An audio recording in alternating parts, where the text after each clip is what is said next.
کہاں مر گئی ہے تو؟ کتنی دیر سے آوازیں دے رہی ہوں، سنائی نہیں دیتا کیا؟ بہری ہو گئی ہے کیا؟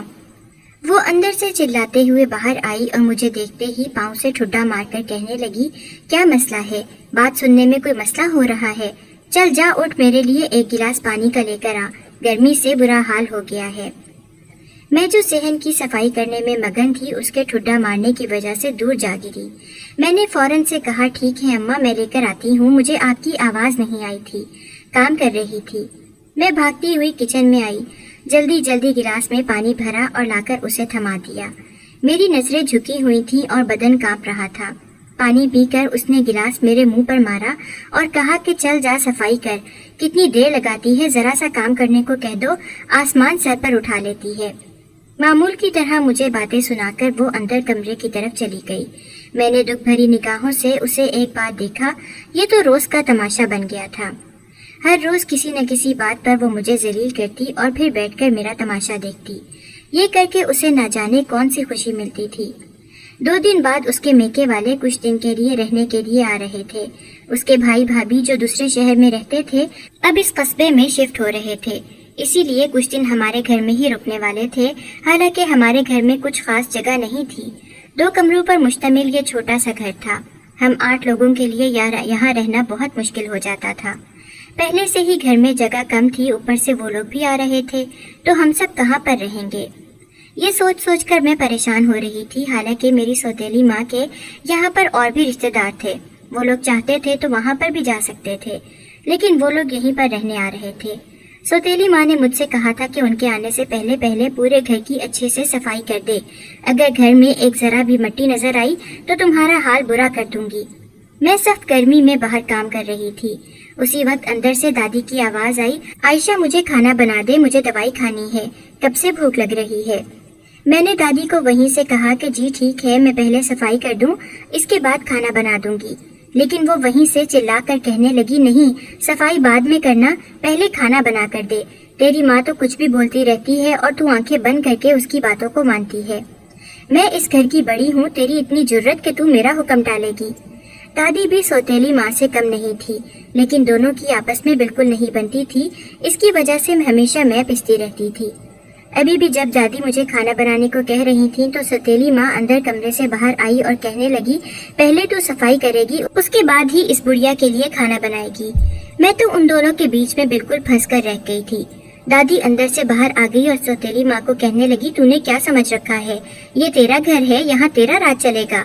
یہ میرا گھر ہے اور یہاں پر صرف میرا ہی حکم چلتا ہے۔ جا کر اندر بیٹھ جا، جو میں کہوں گی وہی ہوگا۔ وہ دونوں آپس میں زور سے بحث کرنے لگیں۔ صحن کی دیوار چھوٹی تھی، ذرا سی آواز بھی آس پڑوس میں جاتی تھی۔ ہمیشہ کی طرح جب دونوں نے بحث شروع کی تو آس پڑوس کی عورتیں دیوار سے جھانک کر مفت کا یہ شو دیکھنے لگیں۔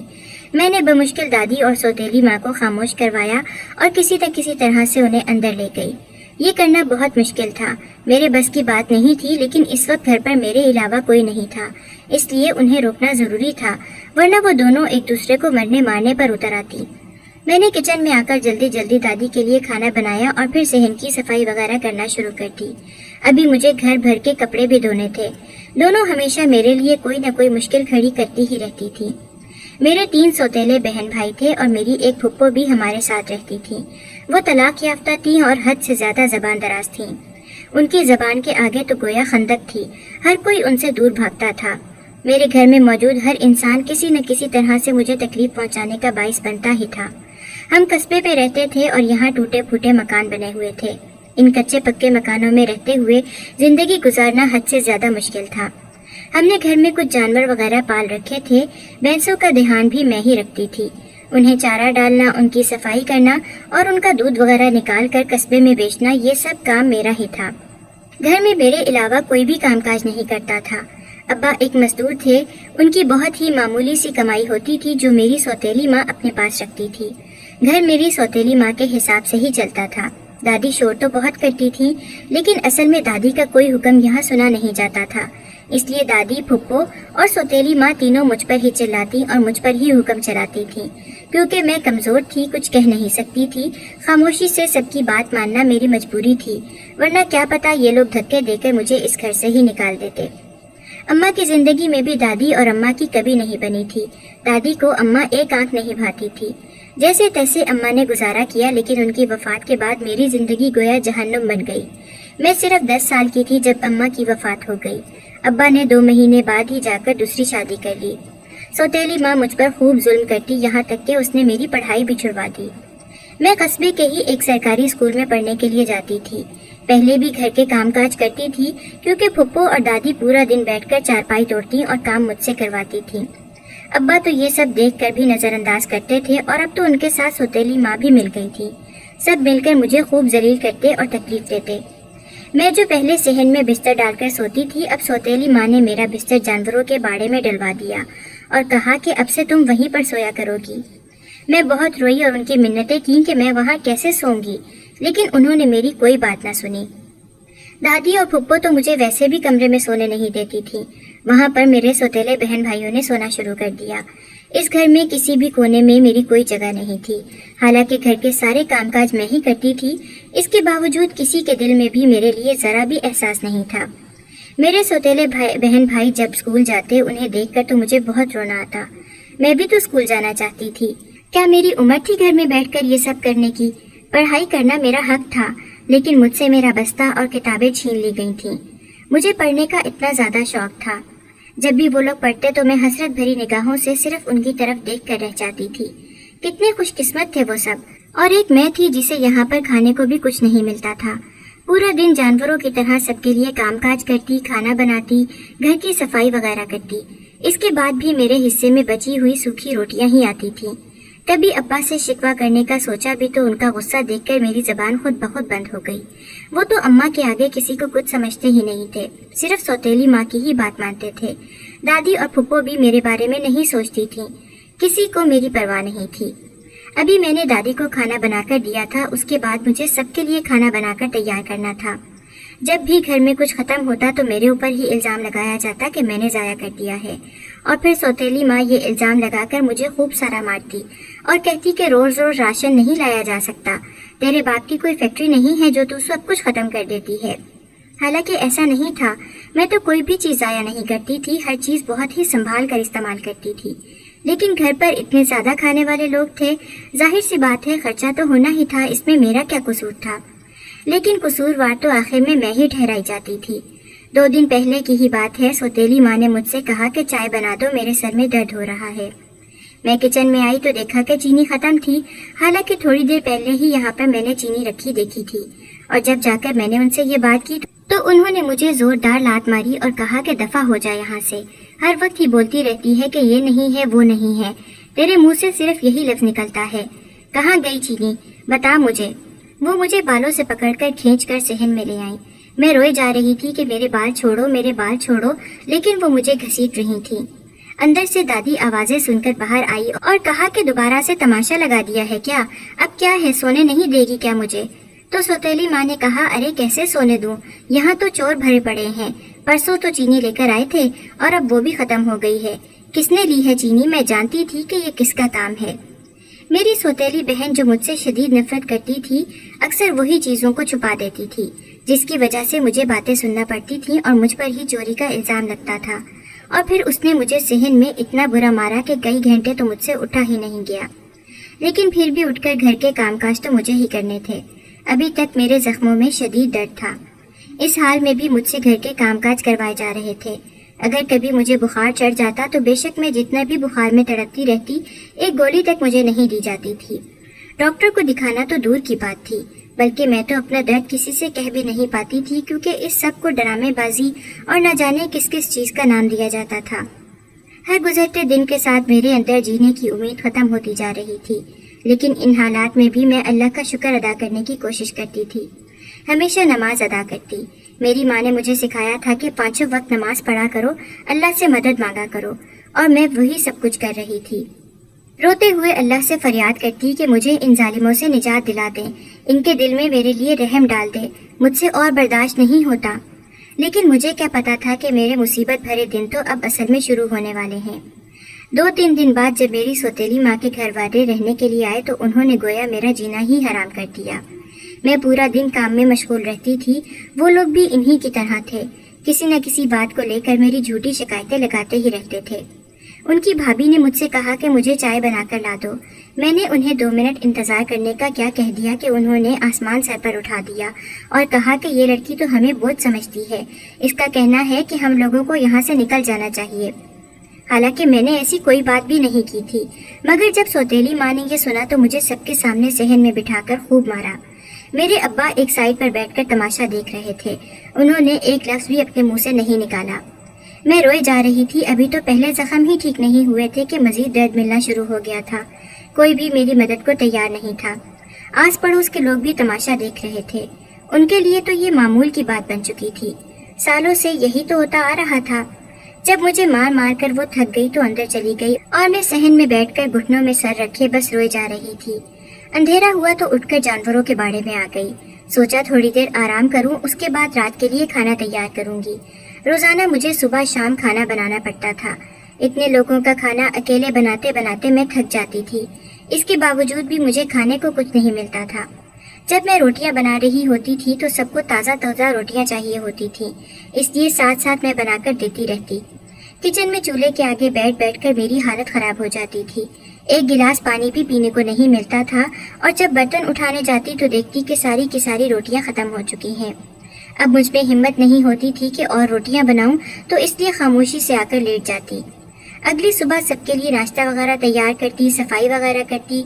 इस दौरान खाना खाने का वक्त ही नहीं मिलता था और जब दोपहर में रोटियां वगैरह बच जाती तो सौतेली माँ उन्हें छुपा कर रख लेती। 2-3 दिन बाद सूखी रोटियां मुझे लाकर देती और कहती कि ले ये खा ले। वो यूं बोलती जैसे मुझ पर एहसान कर रही हो। एक दिन उसकी भाभी का एक सूट खराब हो गया। हालांकि वो मैंने नहीं खराब किया था। उसने मुझे धोने के लिए दिया, ये नहीं बताया कि इसका रंग गिरता है। हालांकि मैंने उसे अलग करके रखा हुआ था। मुझे डर था कि इसका रंग गिरेगा, लेकिन वो खुद मेरे पास आई और कहने लगी कि इस कपड़े में कोई मसला नहीं है, तुम इसके साथ ही धो दो। उसने मुझे साथ में अपने सफेद रंग के कपड़े भी दे दिए और दोनों को अपने हाथों से ही सरफ में डाल दिया।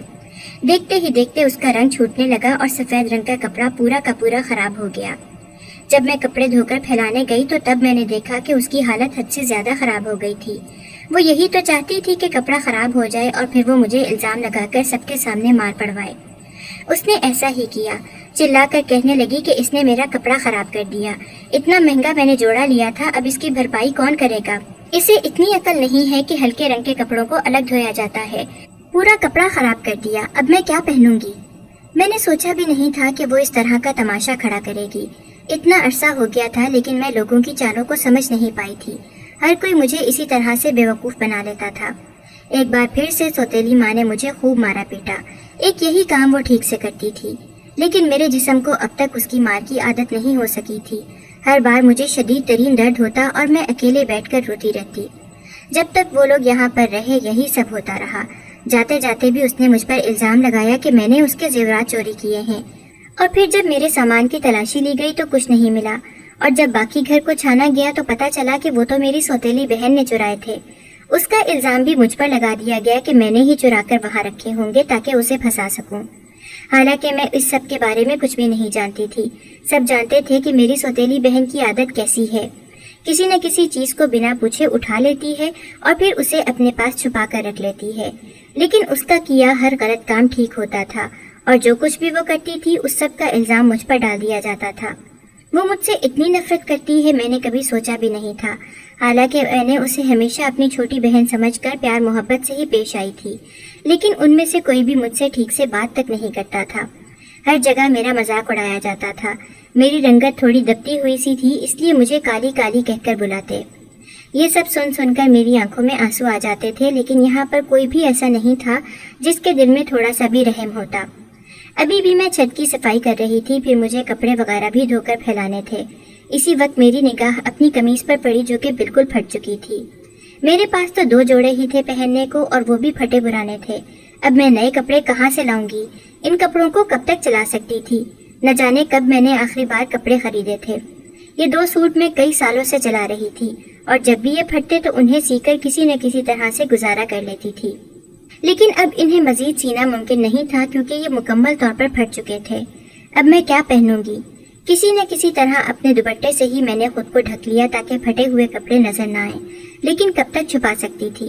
अब तो उनसे मेरा जिस्म झलकने लग गया था। जब मेरी सौतेली माँ ने देखा तो कहने लगी, तूने जानबूझकर ऐसा किया है, तू यही चाहती है कि लोग तुझे देखें, और कोई तरीका नहीं बचा था लोगों की हमदर्दी हासिल करने का। और फिर उसने मुझे फटे पुराने कपड़े दे दिए। पता नहीं उतनी रहमदिली उसके दिल में कहाँ से आ गई थी। बहरहाल मुझे कपड़े मिल गए थे, मेरे लिए यही काफी था। इसके बदले चाहे मुझे कितनी भी बातें सुनने को मिलती, मुझे परवाह नहीं था। उन्हीं दिनों हमारे मोहल्ले में एक शादी आ गई। वैसे तो मुझे किसी भी तकरीब में ले जाने की जहमत नहीं की जाती थी, लेकिन ये शादी मोहल्ले में ही हो रही थी। मैं जानती थी कि यहाँ पर भी जाने की इजाज़त नहीं मिलेगी। जिस दिन शादी थी, सब तैयार होकर शादी में चले गए। हमारे यहाँ जब भी कोई शादी होती थी, खाने पीने को लेकर कोई न कोई हंगामा जरूर होता था। मेरी सौतेली माँ तो बाकायदा घर से थैलियाँ लेकर जाती और वहाँ जाकर छुपा छुपा कर खाना उनमें डालकर घर ले आती। मुझे ऐसी हरकतें बिल्कुल भी पसंद नहीं थी, लेकिन मैं क्या कहती, बस खामोश रहती थी। लेकिन अब की बार जब शादी पर जाने की बात आई तो दादी ने मुझसे कहा कि तू भी तैयार हो जा, हर वक्त घर पर ही बैठी रहती है, घर से निकलेगी नहीं तो तेरी शादी कैसे होगी, लोग तुझे देखेंगे तो ही तो पसंद करेंगे। दादी की बात भी ठीक थी। मैंने तो अब तक अपनी जिंदगी में शादी के बारे में सोचा ही नहीं था। जब मेरी सौतेली माँ ने ये सुना तो कहा कि इससे कौन शादी करेगा, ना तो इसमें कोई गुण है और ना ही अच्छी शक्ल है। बहरहाल दादी मुझे अपने साथ लेकर गई। मैंने वही फटे पुराने कपड़े पहन रखे थे। मैं जब वहाँ आई तो मुझे शदीद एहसास कमतरी महसूस होने लगा। वहाँ पर सब ने अच्छे कपड़े पहने हुए थे सिवाय मेरे। सब मुझे अजीब अजीब नजरों से देख रहे थे। यूँ लग रहा था जैसे मेरा मजाक उड़ा रहे हैं। मैंने दादी से कहा कि मैं वापस घर चली जाती हूँ, लेकिन उन्होंने जबरदस्ती मुझे वहीं पर बिठाए रखा। मुझसे तो ठीक से खाना भी नहीं खाया गया। रात गए हम लोग वापस आए तो सौतेली माँ ने दादी से कहा कि इस मनहूस को क्यों साथ ले गई थी। सब लोग मजाक उड़ा रहे थे, इसके कपड़े इस काबिल नहीं थे कि ये वहाँ जाती, और कैसे भूखों की तरह वहाँ पर खाना खा रही थी जैसे कभी खाना दिया ही न हो। हमारी नाक कटवा कर रखती है। दादी बोली, वैसे कौन सा तेरी मोहल्ले में इज्जत है जो तू इस तरह की बातें कर रही है, जा जाकर सो जा। मैं तो इसलिए लेकर गई थी कि कब तक इसे घर पर बिठाए रखेंगे, सीने पर मुंह दलती रहेगी, कहीं इसका रिश्ता करके इसको चलता करते हैं। लेकिन तू इस काम में रोड़े अटकाने की कोशिश कर रही है। तुझे तो मुफ्त की मुलाजमा मिली हुई है ना, अगर ये चली गई तो घर का काम तुझे करना पड़ेगा, यही सोच रही है ना। दादी और सौतेली माँ ने एक बार फिर से बहस करना शुरू कर दी। उनकी लड़ाई काफी देर तक चलती रही और जब दोनों लड़ लड़कर थक गईं तो मुझे देखकर कहने लगी, हमेशा तेरी वजह से ही झगड़ा होता है, कैसी है तू, झगड़े करवाती रहती है। मैं हैरत से उन दोनों का मुंह देखने लगी। अपनी मर्जी से लड़ाइयाँ करके मुझे कह रही हैं कि मेरी वजह से झगड़ा होता है। मेरी सौतेली बहन जो खूब सारा मेकअप करके शादी में गई थी, अपने कमरे में लेटी हुई उन दोनों का झगड़ा सुन रही थी। जब दादी अंदर चली गई तो वो बाहर आई और अपनी माँ से कहने लगी, अम्मा चलें अंदर आकर लेट जाएं, परेशान न हो, ये और दादी तो बस ख्वाब ही देखते रह जाएंगे। इस काली से तो कस्बे का कोई भी लड़का शादी नहीं करेगा, आप फिक्र मत करें, ये यहीं पर बूढ़ी हो जाएगी। उसके ऐसा कहने पर मेरी आंखों में आंसू आ गए। वो हमेशा मेरा दिल तोड़ती थी, हमेशा इसी तरह की बात करती थी कि मैं कई दिन तक अंदर ही अंदर सुलगती रहती थी। वो अपनी जबान से मुझे कचूके लगाने से कभी भी बाज नहीं आती थी। किसी न किसी बात को लेकर मेरी बेइज्जती करती रहती थी। उसकी बहुत सी सहेलियां थीं, बाहर भी जाती थी, लेकिन मुझे कहीं पर भी जाने की इजाजत नहीं थी और ना ही किसी से दोस्ती करने की इजाजत थी। मेरी जिंदगी तो घर के कामों और घर में रहने वालों के हाथों बेइज्जत होते ही गुजर रही थी। कभी कभी मेरा भी दिल करता कि मैं भी बाहर जाऊं, हंसूं, बोलूं, बाजार में जाकर अपनी पसंद की चीजें खरीदूं, अपनी दोस्तें बनाऊं, लेकिन ये सब सिर्फ मैं सोच ही सकती थी। ऐसा करने का हक मेरे पास बिल्कुल भी नहीं था और मैं अपनी किसी खुशी का इजहार भी नहीं कर पाती थी। ईद के मौके पर भी कोई मेरे बारे में कुछ नहीं सोचता था, मुझे तकलीफ ही मिलती थी। ईद वाले दिन सब लोग रिश्तेदारों के यहाँ मिलने मिलाने जाते थे, लेकिन मैं घर पर बैठी घर के कामकाज ही करती रहती थी। कभी कोई मुझसे पूछता नहीं था कि तुम्हें किसी चीज़ की ज़रूरत है या नहीं। सबसे ज़्यादा तकलीफ तो मुझे इस बात की होती थी कि मेरे अब्बा सब देखते हुए भी अनजान बने रहते हैं, एक बार भी मेरे हक में एक लफ्ज़ तक नहीं निकालते हैं। हालांकि रोज़ाना उनके सामने ये लोग मुझे मारते पीटते, इसके बावजूद उनका दिल नहीं दुखता था। वो एक तरफ बैठे चुपचाप ये सब देखते रहते थे, उन्हें कोई फर्क नहीं पड़ता था। हालांकि मैं उनकी बेटी थी, फिर भी वो मेरे साथ होने वाले इस सुलूक पर खामोश रहते थे और उनकी खामोशी ही सबको बढ़ावा देती थी। खैर वक्त यूं ही गुजरता गया। काफी साल हो गए, अब तो मैं 20-22 साल की हो चुकी थी। ہمارے ہاں 17-18 سال کی عمر میں ہی لڑکیوں کی شادیاں کر دی جاتی تھیں، لیکن اب تک میرے لیے کوئی رشتہ نہیں دیکھا گیا تھا۔ ویسے بھی میں نے کوئی امید نہیں کی تھی کہ میرے لیے کوئی سوچے گا، لیکن پھر ایک دن اچانک نہ جانے ایسا کیا ہوا جو سب کو میری شادی کی پڑ گئی۔ ایک دن میری سوتیلی ماں بھاگی بھاگی خوشی خوشی سے گھر واپس آئی اور کافی دیر تک کمرے میں بیٹھ کر دادی اور پھپھو سے کوئی بات چیت کرتی رہی۔ ان کے بیچ ایسا لگاؤ تو میں نے پہلے کبھی نہیں دیکھا تھا۔ خیر میں نے نظر انداز کر دیا، لیکن پھر اسی شام سوتیلی ماں نے مجھے بلایا اور کہا کہ ہم تجھے ساری زندگی اپنے سر پر تھوڑی بٹھائے رکھیں گے، تیری شادی کی عمر ہو چکی ہے، لوگ بھی باتیں کر رہے ہیں کہ اب تک ہم نے تیرا رشتہ کیوں نہیں کیا، اس لیے ہم سب نے فیصلہ کیا ہے کہ تیرا رشتہ طے کر دیا جائے۔ جب سوتیلی ماں نے مجھے بلا کر یہ سب کہا تو مجھے لگا کہ کمرے کی چھت گویا میرے سر پر آ گری ہو۔ میری زندگی کا اتنا بڑا فیصلہ یوں اچانک ہو جائے گا میں نے سوچا بھی نہیں تھا۔ مجھے پکا یقین تھا کہ ان لوگوں نے اب تک کوئی رشتہ بھی ڈھونڈ لیا ہوگا، سب کچھ طے کرنے کے بعد ہی تو مجھے بتا رہے تھے، جیسے یہ میری زندگی نہیں بلکہ کسی فلم کی کہانی ہے۔ یوں بات کی جا رہی تھی جیسے میں کوئی پتھر ہوں یا کوئی بے جان چیز ہوں جو اپنے بارے میں کچھ سوچ ہی نہیں سکتی۔ میری دادی نے کہا کہ ہم نے تمہاری شادی ایک بوڑھے سے طے کی ہے، کافی اچھا آدمی ہے، پیسے کی کمی نہیں ہے اس کے پاس، ہمارا شکر مناؤ کہ اتنی اچھی جگہ تمہارا رشتہ کروایا ہے، ورنہ تم سے کون شادی کرتا، مطلب یہ سب ان لوگوں نے مل کر کیا ہے۔ دادی نے کہا کہ ہم نے تمہاری شادی ایک بوڑھے سے طے کی ہے، کافی اچھا آدمی ہے۔ میں چپ چاپ ان کی باتیں سن کر آ کر جانوروں کے باڑے میں بیٹھ گئی۔ میں بالکل سن ہو چکی تھی، کچھ سمجھ نہیں آ رہا تھا، یہ سب اتنا اچانک ہوا تھا کہ میرے حواس تو کام کرنا ہی بند ہو گئے تھے۔ میں نہیں جانتی تھی کہ وہ بڈھا میرے ساتھ کیا سلوک کرے گا، کیا اس کے ساتھ شادی کرنا ٹھیک ہے یا نہیں۔ ویسے بھی یہاں پر کسی نے کون سا مجھ سے کوئی رائے مانگی تھی یا مجھ سے پوچھا تھا، میرا کچھ کہنا بھی بیکار تھا، لیکن مجھے بہت زیادہ ڈر بھی لگ رہا تھا۔ میں نے لوگوں سے سن رکھا تھا کہ بڑی عمر کے لوگوں سے اگر شادی کرو تو وہ بہت بری طرح سے پیش آتے ہیں، اور اس بوڑھے آدمی کو تو میں بالکل بھی نہیں جانتی تھی۔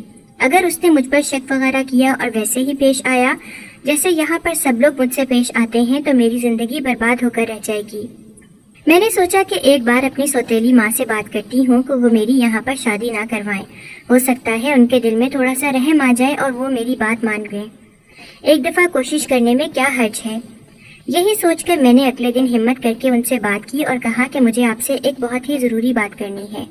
وہ غصے میں بیٹھی ہوئی تھی، مجھے ڈر بھی لگ رہا تھا، لیکن مجھے بات تو کرنی ہی تھی۔ اور پھر جب میں نے ان سے کہا کہ میں یہاں پر شادی نہیں کرنا چاہتی ہوں، آپ اس شادی سے انکار کر دیں، تو وہ غصے سے اٹھی اور مجھے اتنی زور سے تھپڑ مارا کہ میں صحن میں آ کر منہ کے بل نیچے گری، اور وہ بولی کہ تیری اتنی ہمت کہ تو میری بات کاٹے مجھے انکار کرے گی۔ شور کی آواز سن کر سب لوگ وہاں جمع ہو گئے۔ دادی نے کہا اب کیا مسئلہ ہو گیا ہے جو دن دہاڑے تو نے اسے مارنا شروع کر دیا ہے، بتائے گی کیا مسئلہ ہے؟ سوتیلی ماں بولی ارے مسئلہ کیا ہے، یہ سب تو یہی بتائے گی نا، زیادہ اس کی زبان چلنے لگ گئی ہے جو کہہ رہی ہے کہ شادی نہیں کرے گی۔ یہ سن کر دادی نے بھی مجھے ایک ٹھوکر ماری اور کہا کہ کیوں رے، تیرے اندر اتنی ہمت آ گئی ہے کہ ہمارے فیصلے سے انکار کرے گی؟ یہ فیصلہ ہم سب نے مل کر کیا ہے، تو ہوتی کون ہے اس سے انکار کرنے والی؟ میں نے تو سوچا بھی نہیں تھا کہ اس سب میں یہ لوگ ایک ساتھ شامل ہوں گے، ویسے تو کسی بھی بات میں ایک دوسرے کا ساتھ نہیں دیتے تھے، تو اس بات میں کیسے شامل ہو گئے؟ ضرور دال میں کچھ کالا ہے، کوئی تو مقصد ہوگا ان سب کا، بنا اپنے مفاد کے تو یہ لوگ کچھ بھی نہیں کرتے ہیں۔ میرے انکار نے ان سب کو بھڑکا دیا تھا۔ سوتیلی ماں کہنے لگی کیوں، تیرا چکر کسی اور کے ساتھ چل رہا ہے جو تو شادی سے انکار کر رہی ہے؟ ابا جو اس وقت کام سے تھکے ہارے واپس آ رہے تھے، دروازے سے اندر داخل ہوتے ہی جیسے ہی انہوں نے سوتیلی ماں کے منہ سے نکلے یہ الفاظ سنے تو دوڑتے ہوئے میری طرف آئے اور کہنے لگے کہ کس کے ساتھ آنکھ مٹکا کر رہی ہے، بتا مجھے، کھال ادھیڑ کر رکھ دوں گا میں تیری، جلدی بتا۔ یہ کہہ کر وہ مجھے زور زور سے مارنے لگے۔ میں نے ابا سے کہا کہ ایسی کوئی بات نہیں ہے، میں نے ایسا کچھ نہیں کیا ہے، میری بات کا یقین کیوں نہیں کر رہے آپ لوگ، مجھے بس اس بوڑھے آدمی سے شادی نہیں کرنی۔ سب مل کر مجھے مارنے لگے، یہاں تک کہ میں بالکل ہی بے ہوش ہو گئی۔ میرے ایک انکار نے ان سب کو اتنا زیادہ بوکھلا دیا تھا اور اتنا زیادہ غصہ دلا دیا تھا، تو ضرور کوئی بڑی بات ہوگی۔ سب پریشان سے نظر آ رہے تھے، ویسے بھی انہیں کون سا میرے انکار کی پرواہ تھی، لیکن اب مجھے وہ وجہ جاننی تھی جس وجہ سے وہ میری شادی اس بوڑھے آدمی سے کروانے کے لیے تیار بیٹھے تھے اور ہر ممکن کوشش کر رہے تھے۔ آخر ایسی کیا وجہ تھی؟ اور پھر 2-3 دن بعد مجھ پر یہ بھی واضح ہو گیا کہ وہ لوگ اس شادی کے لیے جان توڑ کوشش کیوں کر رہے ہیں۔ دراصل اس بوڑھے کے نام کچھ زمین تھی اور اس کا کوئی والی وارث بھی نہیں تھا۔ जब सौतेली माँ को उस बूढ़े के बारे में पता चला तो वो उसके पास गई और उससे कहा कि अगर तुम ये ज़मीन हमारे नाम कर दो तो हम अपनी जवान लड़की की शादी तुम्हारे साथ कर देंगे। वो बूढ़ा ये सुनकर काफ़ी ज़्यादा खुश हो गया। वैसे भी इस बुढ़ापे में उसने इस ज़मीन का क्या करना था, इसलिए सोचा कि ये ज़मीन उनके नाम करके शादी कर लेता हूँ। ये सब ये लोग ज़मीन के लालच में ही कर रहे थे। आपस में मिल बांटकर एक फैसला कर लिया और फिर मुझे सुना दिया कि तुम्हारी शादी उस बूढ़े से कर दी जाएगी। उन सबको तो ज़मीन से मतलब था। मैं जिस मर्जी हाल में रहूं, इस बात से किसी का क्या लेना देना।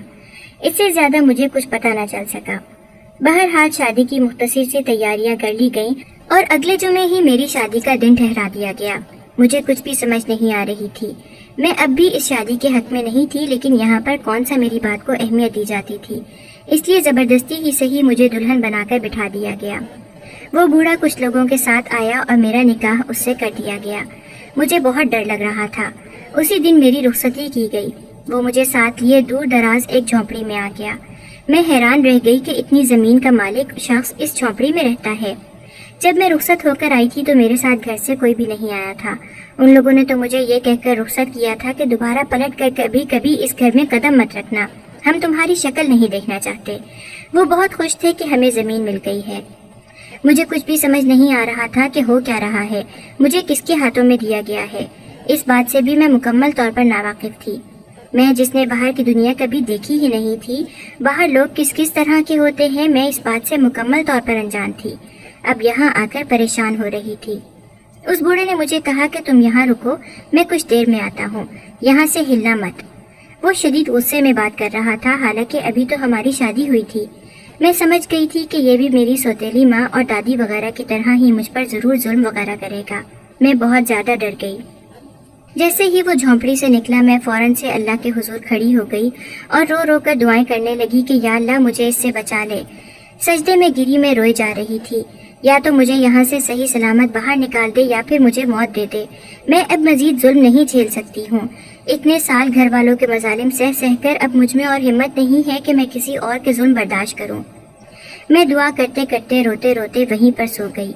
मेरी जिंदगी मुझे किस मोड़ पर लेकर आ गई थी मैं कुछ भी नहीं जानती थी, और आगे क्या होने वाला है इस बात का मुझे अंदाजा भी नहीं था। मुझे सोए काफी देर गुजर गई। जब मेरी आंख खुली तो मैंने देखा चारों तरफ गहरा अंधेरा छाया हुआ था। कुछ भी ठीक से नजर नहीं आ रहा था।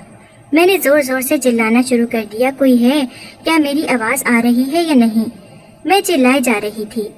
उसी वक्त दरवाजा खुलने की आवाज आई। मुझे हैरत हुई कि मैं तो किसी झोंपड़ी में सोई थी, वहाँ तो कोई दरवाजा नहीं था, तो ये कौन सी जगह है। मेरा हाथ किसी सख्त चीज से टकराया। अंधेरे में मुझे मालूम पड़ा ये तो दीवार है। मैं दोबारा से चिल्लाई, ये कौन सी जगह है, तुम कौन हो, मुझे कहाँ लेकर आए हो। लेकिन वो जो कोई भी था मुझे कोई जवाब नहीं दे रहा था। अंधेरे में बस मुझे एक साया सा नजर आ रहा था। थोड़ी देर बाद वो मेरे करीब आकर बैठा और उसने बल्ब जलाया। एकदम से रोशनी की वजह से मेरी आंखें चुंधिया गईं और फिर मैंने रोशनी में देखा कि तो वो कोई नौजवान था। मैं फौरन से घबरा गई। उसने मुझसे कहा कि डरने की बात नहीं है, मैं तुम्हें कोई नुकसान नहीं पहुंचाऊंगा, बल्कि मैं तो तुम्हें गलत हाथों से बचा कर लाया हूँ। दरअसल जिस बूढ़े से तुम्हारी शादी की गई थी वो लड़कियों का कारोबार करता है। तुमसे शादी का नाटक करके वो तुम्हें आगे बेचने का इरादा रखता था। तुम मुझे नहीं जानती होगी, लेकिन मैं तुम्हें बहुत अच्छे से जानता हूँ। तब से जानता हूँ जब तुम बहुत छोटी सी थी। दरअसल मैं तुम्हारे मामू का बेटा हूँ, यानी तुम्हारा कज़न। जब तुम्हारी अम्मी की वफात हुई तो उसके बाद से तुम्हारे अब्बा लोगों ने हमसे रिश्ता ही तोड़ दिया। कभी तुम्हें तुम्हारे ननियाली रिश्तेदारों से नहीं मिलने दिया। मैं और अब्बा हमेशा इसी बात की फिक्र में मुब्तला रहते थे कि तुम ठीक हो या नहीं, और गाहे बगाहे हमें खबर मिलती थी कि तुम्हारी सौतेली माँ और तुम्हारे घर वाले तुम पर बहुत जुल्म करते हैं। जैसे जैसे मैं बड़ा होता गया मेरे अब्बा ने मुझसे वादा लिया कि मैं तुम्हारा ध्यान रखूंगा। अब वो नहीं रहे हैं, लेकिन मैं उनसे किया हुआ वादा एक लम्हे को भी नहीं भूल पाया। जब मुझे पता चला कि तुम्हारी शादी एक बूढ़े आदमी से की गई है जो कि लड़कियों का कारोबार करता है, तो मैं फौरन से अपने कुछ दोस्तों के साथ पहुंचा और तुम्हें बचा लिया। उसकी बात सुनकर मैं हैरान रह गई। मैंने कभी सोचा भी नहीं था कि मेरा कोई कज़न मुझे इस तरह से बचाएगा। ये तो अल्लाह ने मुझ पर बहुत करम किया था। मुझे याद था मैं बचपन में इससे मिली थी, इसके बाद तो भूल ही गई। मिलने का इत्तेफाक जो नहीं हुआ था। उसने मुझसे कहा कि तुम्हें परेशान होने की ज़रूरत नहीं है, तुम कोई कमज़ोर लड़की नहीं हो। जितना मैं समझ सका हूँ तुम्हारे घर वाले पैसों के पुजारी हैं। देखो, दरअसल मेरे अब्बा ने एक छोटा सा कारोबार शुरू किया था। इस कारोबार के अंदर तुम्हारी अम्मा भी शराकतदार थीं।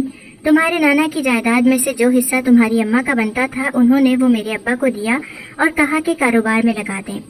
ये बात किसी को भी नहीं पता है। इससे पहले कि तुम्हारी माँ किसी को बताती, उनकी वफात हो गई। उनकी वफात के बाद हम लोगों ने भी इस बात को किसी को नहीं बताया। वैसे भी तुम्हारे घर वालों ने हमसे नाता तोड़ लिया था। मेरे अब्बा समझ गए थे कि ये सब लोग लाची हैं।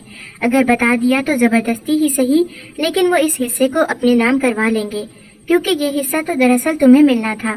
तुम्हारा हक किसी और के पास न जाए, इसके लिए हमने कई साल कोशिशें जारी रखी और अब तुम्हारा एक बहुत बड़ा हिस्सा इस कारोबार के अंदर है। थोड़ी सी हिम्मत करो और मेरे साथ घर चलो। मैं जाकर सबके सामने असलियत रखूंगा तो देखना कैसे उन सब के चेहरों के रंग बदल जाएंगे और तुम्हारे साथ उनका रवैया भी। जिंदगी में पहली बार कोई मुझे उम्मीद दे रहा था, इसलिए मैंने उसकी बात पर यकीन किया और उसके साथ घर वापस आ गई। सौतेली माँ ने जब मुझे देखा तो कहने लगी, हमने तुझे मना किया था ना कि यहाँ पर मत आना, फिर तेरे अंदर इतनी हिम्मत कैसे हुई। मेरे कजन ने उन्हें सब कुछ बता दिया। उस बूढ़े को भी पुलिस के हाथों पकड़वा दिया। मेरी तलाक हो गई, मैं अब आज़ाद थी। जब मेरे घर वालों को पता चला कि मैं इतने बड़े कारोबार की मालिक हूँ, तो जैसा मेरे कज़न ने कहा था वैसे उनके रवैये फौरन से तब्दील हो गए। लेकिन मैं उनका असल चेहरा पहले देख चुकी थी, इसलिए उन सब को छोड़कर अपने मामू के घर आ गई। मेरे मामू तो अब रहे नहीं थे, लेकिन मेरी मामी और उनके बच्चे थे। उनके साथ मेरा वक्त बहुत अच्छा गुजर रहा था। कुछ अरसे बाद सबने मिलकर मेरी शादी मेरे उस कज़न से तय कर दी। अपने कज़न जो कि मेरा शौहर भी है, मैं उसके साथ अब एक अच्छी जिंदगी जी रही हूँ।